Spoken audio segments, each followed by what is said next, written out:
Everybody, welcome back to Just Keep Parenting. It's another week. It's another time for a post. I've been thinking about, we talked about last week, with iMessages. And sometimes iMessages are really hard for us to say. And they're even harder for us to think about, right? And so I wanted to give some examples based on some feedback that I got last week when we talked about, iMessages and how we can use that in our direct conversations with children rather than our indirect where they can't figure it out. And so if you're following along on the book, it's on page 91. But I just want to kind of give some examples so that it's a little bit easier to kind of oh, that's what that is, or, whatnot. So as we think about iMessages, they are opportunities for us to let the children know that they've infringed, that we think they've infringed upon us. And that's a skill that, sometimes we just assume kids are going to get, but it is a skill that needs to be taught, right? We talked a couple of weeks ago about how we have to teach them how to pay attention, just like we teach them how to read, just like we teach them how to ride a bike. There are social skills and emotional skills that we need to teach children that don't just happen by osmosis, right? And so they don't come to earth knowing these things, right? They're things that they need to be taught. An example that Dr. Bailey uses in the book is division. As we're sitting at the table trying to teach our fourth grader division, we would never say to them, "You are so stupid. You can't figure this out. You're going to be grounded if you can't do this next problem." Right? But we often may say those words as children are learning social skills, as children are learning emotional skills. So what's the difference, right? They're both learning opportunities. So let's talk a little bit more about iMessages so that we can help, because we're frustrated, right? Conflict is a part of life. That's what we're supposed to do. We come to earth, we come down, and we learn how to get along with each other, right? And as we're learning that, there's conflict that happens. I think it was last week's video we talked about how it's a developmental journey. Children resisting is part of their journey. They're not just being little toots, right? So it is something that we have to teach them, right? They don't come knowing how to respect, how to disrespect. We have to teach them how to do that, right? So I still remember here in the lab school quite a few times the kids will, not know what their boundaries are with new teachers, and they'll come up and just slap them right on the butt. And, to an adult, you're like, holy cow, what just happened? And I try to laugh it off because I'm embarrassed and I don't know what to say, right? And so I'll say to the teacher, "Did you like it when so-and-so hit you on the butt?" And they're like, "Well, not really." But they don't know what to say, right? And I said, "Well, then you need to tell them that you didn't like that." And then, after they do that and the kids go home, then we talk about that, right? Why did we have to have that conversation? Because you're setting up boundaries for the children. You may do that at home. And sometimes I say to the kids, in my family, we pinch each other kind of on the bum. And that says, "I love you," right? But that's not what everybody does in their family. And so pinching people on the bum could be very disrespectful, just like hitting somebody on the bum. I don't like it when you hit me on the bum. That's not how it looks. That doesn't make me feel good when you hit me on the bum. And sometimes people might think that's a little weird when you hit other people outside your family on the bum. So we have those conversations, right, with children so that they understand what respect looks like and what disrespect looks like and what it feels like. So in the book, there's a little boy named Nathan. He's 4 years old. He's in the restaurant with his mom, and he takes the it's not a brochure, but the menu, right? And he just hits his mom with the menu, right? Just out of the blue. And her response to him was, "Why did you hear me?" Which is many of our responses to children. Why did you do that? Most of the time they don't know, right? It was an impulse. They're not very good at impulse control yet. And so they just do things like that, right? And so why?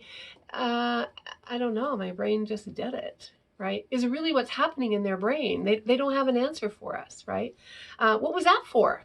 Same kind of idea, right? And so then he got frustrated at her and he balled his fists up and he punched her, right? This is a 4-year-old. We've probably been hit by young children, right? And she said, "Does mommy hit you?"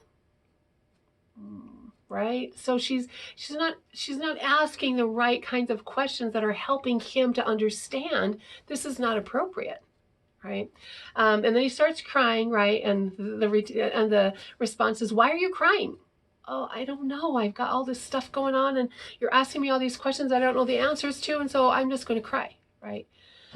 We've probably been there, or we've probably seen it happen, right? And so she missed the teaching opportunity, right? So as he started to hit her with the menu, to be able to say, "Sweetie, those are not, we don't hit with those, right? Those are not to be hit with. If you want to look at it, if you want to look at the pictures and tell me what you want to eat, or you can tell the waitress or the waiter what you want to eat," right? This is why we use those things. We look at them to see what we want to eat. They're not for hitting. So you cannot take this and hit me. Besides, it doesn't feel very good when you hit me with this, right? So having that teaching moment, she asked some irrelevant questions, right? And she didn't really offer any usable information. We've talked about that in previous videos. What usable information are we offering the children when we have this conflict happening, right? And so give him that usable information. This is what these are for. I don't like it when you do this to me. You're using that I statement, right?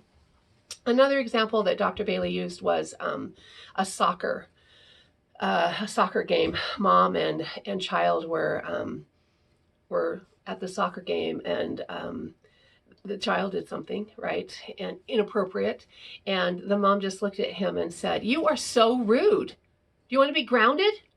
Right? So we have to think about she's making him feel bad, right, in front of lots of people. And she needs to be teaching him what to do, how to express himself, right, in a socially acceptable manner. What I didn't tell you was when he finished with the soccer game, she came over and she said, "Sweetie, you did so good today. You kicked the ball. Now, I think that if you did it this way next time," right? So she's trying to give him some information, and he just pops off and says, "I hate you, Mom," starts hitting her, right? And so that's when she said to him, "You're so rude. Do you want to be grounded?" Right? So having that conversation, obviously in front of lots of people, was not the best choice, right? Maybe getting home so that he's not embarrassed about Mom having this conversation with me. And I think it goes back to what I talked about at the beginning, right? Would we do this if we were trying to teach our child division, right? What we need to do is we need to see our mistakes, right? So, "Sweetie, I noticed that you did this, and that was a really great thing. However, when you get down here and you're trying to get to the goal, you might want to try this next time. This might work for you," right? So see the mistakes, learn how to fix them, right? So next time, "Sweetie, I'm sorry, we shouldn't have done that in front of everybody," right? But next time, if Mom forgets and says something in front of people, you can say to me, you can disagree and say, "Mom, I tried that, but it didn't work." We can disagree, but you can't hit me and you can't yell at me. And I'm going to try to, so there again, we're trying to do things in a better way, right? But we're children too, right? We forget, we do things. So having that ability, right? I was watching a video of Mr. Rogers today, and I just thought he portrayed this so beautifully. If you haven't seen it, you should go look it up on YouTube. But he was talking about his grandsons. He'd had a really rough day at work, and he sings a song about what do you do with the mad that you feel, right? And we're all going to feel mad. That's just a part of life, right? Conflict is a part of life. Feeling angry is a part of life. And so he decided to stop by his grandsons, and they were out having a water fight with hoses. And he did an I statement at the very beginning. He said, "I don't want to get wet," right? And but he was still kind of angry. Something had happened at work, and he was angry about it. And as the boys got inched closer and closer to him, right, they didn't spray him, but they were just inching. Their play was coming closer and closer. He finally said, "All right, you're done. Put the hose up." And they put the hose up. And he went home and had a moment to think about it. And he said, you know what? That was me infringing upon their play. And that was me taking my anger from work home to their house. And he said, they didn't have a problem. They didn't have the problem. It was me that had the problem. And he said he called his grandson and said, you know, I think it was Andrew. Andrew, I'm so sorry. They call him Boba. He said, Boba had a really hard day at work today. And he said, and I was angry, but you guys didn't even try to spray me. I was the one that came and got in your way of the play. And then I got angry at you and had you put everything up. He said, I just need to apologize for that. And the little boy, I don't know how old he was, said, Boba, it's okay. We all make mistakes sometimes, right? So having that ability to say, I'm sorry, right? When we do things that are not necessarily the right thing to do, because we're all going to make mistakes. He was so right. So I think one of the things that, as we remember these I statements, right, is that we are always learning new skills, right? And just because you're going to learn this new skill, or you're going to relearn this new skill, right? Remember, learning new skills will not eliminate conflict. It's a part of who we are, right? So somehow we've got to learn how to embrace that conflict, right? And embracing it, what does that look like? I thought Dr. Bailey had a really great example of embracing it. Let me just read it to you. It's quick. She says, once a young father who tended to yell at his child decided to practice calming himself instead and addressing his 5-year-old with I messages. One day his son, who was 5 years old, was hammering nails with his dad in the garage. The child accidentally hit his thumb and said, shit. The father inhaled deeply and said, son, I don't like it when you use that word. There's the I statement. The child, in all innocence, looked up and said, I know, Daddy, but damn, it hurt. Right? And so sometimes we do. We just have to, well, we always have to embrace it, right? Sometimes we have to look at it and just laugh, right? I just know every day these children in the lab school give me an opportunity to remember my skills, right? And to use them. They don't always work. Sometimes we talk a lot about plan A and plan B and plan C in my classroom. And I'll say, boys and girls, plan A just didn't work. So now we got to find the next plan that might work. And that's going to be plan B. We're going to call it plan B. And, you know, one little boy said, so do we go all the way down to Z, Miss Story? Right? I said, sometimes we do, right? Sometimes we have to have that many plans because our plans don't work out all the time. And that's part of that resiliency training that we're trying to get our kids to do. I read a really great article today that was just published this week about the sleeper effect of preschool and how sometimes when we put our kids in preschool, we want them to learn how to read and we want them to learn all their math facts. They're 4, folks, right?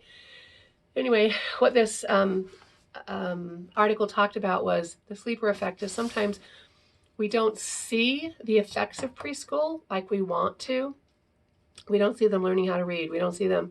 But what we do see as a sleeper effect as a teenager and as a young adult, those kids who attended preschool are usually more resilient and more caring. And that's what the world is looking for right now. So send your kids to preschool, my friends. and just know that the academics are going to come, right? But we have to teach them those social and emotional skills.